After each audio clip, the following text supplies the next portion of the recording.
it's like free money. Why wouldn't I want to be prepared? So under the CARES Act of 2020, you could not get PPP or the ERC credit. And right now we want to talk to Larry about, in the CAA Act, all of a sudden they're saying you can do both. You can go back to 2020 and get both. How exactly does that work, and how do we figure out our qualified wages to get the ERC? Right now, there's no guidance. So what I'm relying upon is the guidance of the PPP ERC under the CARES Act. But kind of the most important thing, and you hit it, both these are function off of wages, qualified wages. Why are we doing this? Well, most people know PPP is this loan that gets forgiven, but this ERC, when we realize in 2020, this can generate us up to $5,000 credit per employee. So in doing that, we want to make sure and go back, because if I have 10 employees and I can just get 2,000 or 3,000 each, that's a lot of money. So the purposes here is, one, to go back to 2020 and get what money is yours, small business, under the Act. Secondly, is the fact, and I mentioned guidance, is in the law, there is a methodology that we're going to get from the IRS to say how to put this on the 941, because that's where you get it looking back, is on a 941. We don't have that, but while we're waiting on it, let's figure out what's our qualified payroll and have our payroll ready to, however they say, put this magical number, and I'm saying magical because it would be the total qualified wages up to $10,000 for each employee that we didn't conceptually use on PPP. So we've got a little chart here, a little timeline, and again, we're looking for qualified wages. What I'm looking at is I'm going through the year of 2020. Again, focused on this qualified wage, because PPP, you get 2.5 times the qualified wage. On the ERC, I get 50% credit for $10,000, up to $10,000 of qualified wages. So in that, what I want to do is then start here in January. So I go across here up to this date. That was, I'm going to put 3/12. And what happened is, prior to the enactment of the ERC, and that's the date that the Employee Retention Credit came about, there is no qualified wage. So let's say for a moment, I'm a small business and I'm going back and I'm looking through my payroll, right? All my employee wages up to March the 12th doesn't qualify for either program. Now then what happens, we start on down our year, and we get up here to the 1st of April. What happens is PPP kicks in. And at that point in time, and two things here. If you didn't get the PPP and you didn't know about the ERC, it's still not too late to go back and get it. So if this is the first time you've heard about ERC and you didn't get the PPP, guess what? You can go back and do the same process and look for qualified wages and get this refund. So it's not just if you got the PPP loan, it's if you didn't know anything about anything. Nobody told me. So I just want to make that a side note. I think using an example is always so good than just throwing out these jargon laws and stuff. So let's say that I'm a small business and I got a PPP loan here, and I'm going to say it was on April 3rd. Well, now you kind of have to know the PPP law in order to know the ERC. So at that point in time, in that one conceptually, we had 8 weeks to spend 2.5 months, which is 10 weeks, money, and couldn't do bonuses. So we were trying to figure out how to spend all the money in an 8-week period. And so I call that the CARES PPP 1. What happened was, at that point in time, we got up here to about June 5th, and everybody was spending this money. And it was good, because I had clients that were paying people to do something, probably not a lot, just because This was to keep their team together. This was trying to keep that small business going. So what happened, and I'm going to draw a line in between here above this line.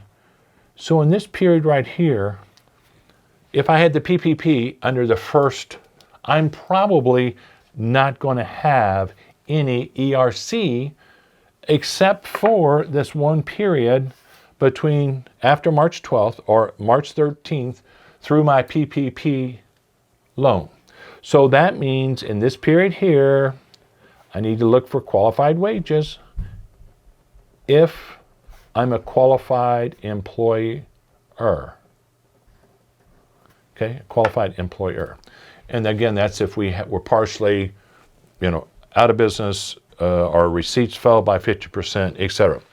So then what happened on June 5th, we got what we call a PPP-FA, which is the Paycheck Protection Program Flex account. And the reason why I mentioned that is then you could get the second PPP loan. It was for if you didn't get in the first one, but it said for everybody you could either do it 8 or 24 weeks. That created some flexibility, but the point is whatever period we picked, up to 24 weeks, and it could not go beyond 12/31, because see, you could apply for this June up till in August, and then you had 24 weeks. So bottom line, why that's important, we've got to go back to what? Our payroll to see if, for example, one of the companies I did work for, this first 8 weeks up to right here, they had no qualified wages because they were spending all their money. They were 100% of payroll went to there. But when it went to the 24 weeks, then what we have to do is go back to what we gave the bank for our forgiveness and whatever payroll we use for that PPP loan to forgiveness, we cannot double dip. So at that point in time, you would have to carve out through the rest of the year when, what payroll we didn't use for this PPP through the end of the year, and then that could be qualified wages as long as in the period it was. So let's say this 8 weeks, this first one example, you had none here. For the rest of this year, so that was the April first PPP out. For the rest after that, if you file for loan forgiveness by that June 5th, then anything after that, if you met the ERC qualified business because of shutdown or quarantine or whatever, then you could get that up to $10,000, because our goal here is see how close we can get to $10,000 in qualified wages. So that's pretty straightforward. But it's whenever we got to this June 5th date, when they said you could do 24 weeks, well, then not only that, but now we got another problem. We got out here to December 27th, and we got the CAA Act, and they said then you could pick whatever period you wanted. So based on your election to elect the forgiveness of debt, you could have qualified wages for PPP, and what you used on that debt forgiveness application does not qualify for ERC. So if you had wages in, say you chose the 24-week period, and you had wages in all of that 24 weeks, and you only used, say, 3/4 of those wages for PPP forgiveness, would the other 1/4 of wages qualify for ERC, or is it the time frame that you're getting PPP that they can't overlap? Okay, so the question is it the time frame of the 24, or is it the actual payroll? And the answer is it's actually the payroll until further guidance. But when I look at this, actually what they call PPP2, is in that said if employee wages were submitted for forgiveness and that was not forgiven, then it's okay. It's still qualified wages. So again, pending guidance right now, the only thing is you cannot use qualified wages for both. You cannot double dip. So that's why I say when you go back here and in your answer or your question of 24 weeks, let's say I used payroll in 14 weeks of that. And I think you're going to have to, in the regulations, they're going to say you're going to have to be able to substantiate that. And so I think your question brings it back to why we should look at the full year and have this stuff ready. So when the actual guidance comes out here, I'm hoping next week, what we'll do is then come back and say, okay, you did your accounting work. You know when the ERC periods of qualifying was, you know when you use the wages, and the minute they say, here is what here's the formula, we can just insert this in it and be able to put that number on that what we call the catch-up on the 9/40 fourth quarter. And I think that's the important part. Some people may say, well, let me just wait till the guidance comes out. What I'm telling you about payroll and not double dipping, you're going to have to do. So you might as well get ready, know your numbers. You're prepared for what I'd call the final exam, and that is, I'm going to put this number on my 941, and here's how much my qualified wages are for the whole year in the catch-up, and here is my 50%.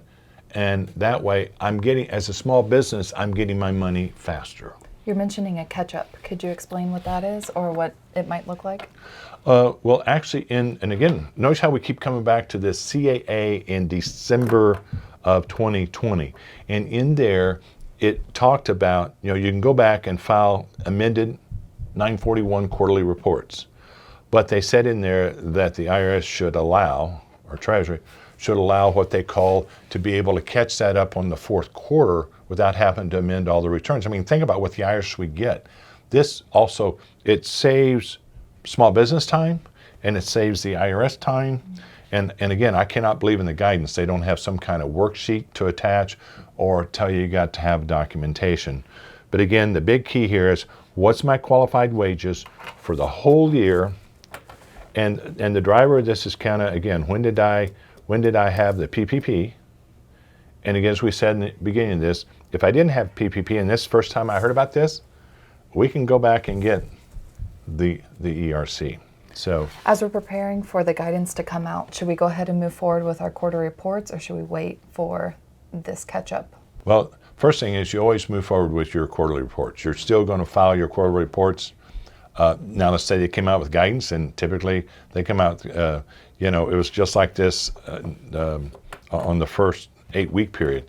We got up to the last day, and here's a new law. In this case, I hope we don't wait too far into January before the IRS comes out and says, here you either have a worksheet to support it, or you have documentation available. Put in here qualified wages. Put in here the 50%. The problem with that is the form's already printed and it's already out. So there's not a time to put those lines in there. We're going to be told, put it on this line, put this code in. I think they'll have a code or something. But I think your point is here, we need to be filing our quarterly reports as normal. W-2s, this does not impact. W-2s need to go on out, but we need to do our homework. And the only reason why I say that is, let's say they do come out in the middle of January with the guidance. You're ready to get that refundable credit now. It's like free money. Why wouldn't I want to be prepared? And again, it may not sound like much, but if you've got 5 employees, right there, you're talking about up to $50,000 qualified wages, and last time I checked, that is about $25,000 money in my pocket. I want to know about this. All right, so for getting this look back for 2020 of our ERC credit, do we use the qualified business requirements of the CARES Act or of the CAA Act? Okay, we actually are going to use the qualified, what the CAA Act said. We can go back, but we're going to use the rules that are for 2020 under the CARES Act. So in that case, we're still going to be an eligible business. We're either going to have to be fully or partially shut down by a government entity, including state and local, or in this case, for 2020, our gross receipts had to have fallen by 50%. And then we would follow those rules in order for how many periods. So if I said, when you're looking back at 2020 and you want ERC refundable credits, you need to make sure that you're following 2020 guidance, whether that be the amount of money you're going to get back or why you're required. We want to make sure that you don't use 2021's requirements or guidance for 2020, correct? Yes. Yep. Yep. And also, as you mentioned, we did a video on those qualifications. So, Laura, I think with that, I hope this video helps. Hit the likes. Please subscribe. Hit the bell button. The bell button. You know, I gotta look. Is it? It's right beside the subscribe. You got All right. subscribe and bell. Hit the bell. Again, thank you. See you in future videos. Hope this helps. Great.